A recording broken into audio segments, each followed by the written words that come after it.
L'album La main de la sorcière de Peter Hutton, édition de l'École des loisirs, collection Pastel.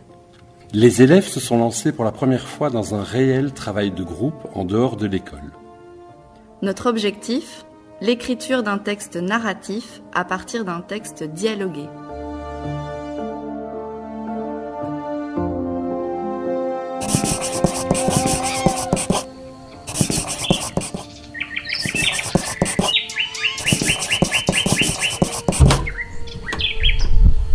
Par une belle nuit d'automne, j'étais en train de dessiner dans mon bureau. Mon fils de 5 ans, prénommé Georges, y entra. Il remarqua ce qui était accroché au mur. « Berthe, c'est quoi ce truc bizarre ?» Je lui répondis que c'était une histoire très effrayante. Il insista pour savoir. Je lui demandai de s'asseoir sur mes genoux et je lui racontai l'histoire de la main de la sorcière.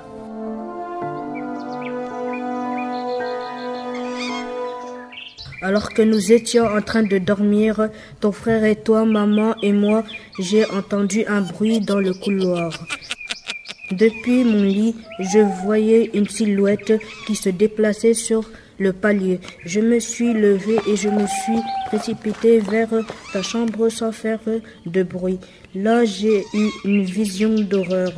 J'ai vu une vilaine sorcière se pencher au-dessus de votre lit. Elle était vêtue de noir et portait un grand chapeau pointu. Même vos jouets tremblaient de peur.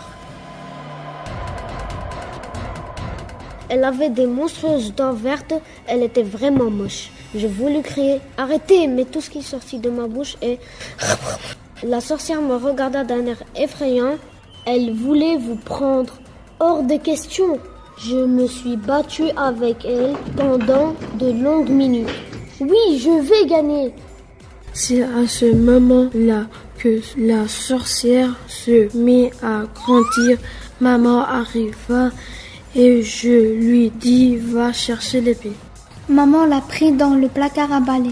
Elle courut vers la sorcière et lui coupa la main.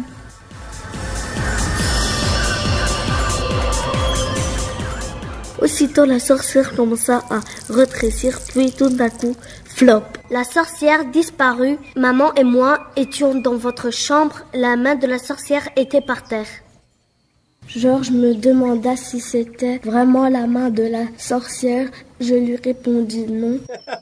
Je lui expliquai que c'était une feuille morte que j'avais trouvée dans le parc. Je chiffonnai la feuille, je la jetai à la poubelle.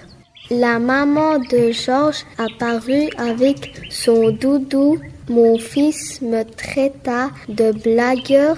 Tout le monde se mit à rire. C'était les élèves de 5e B de l'école 7 Arc-en-Ciel. Madame Camille et Monsieur Luc.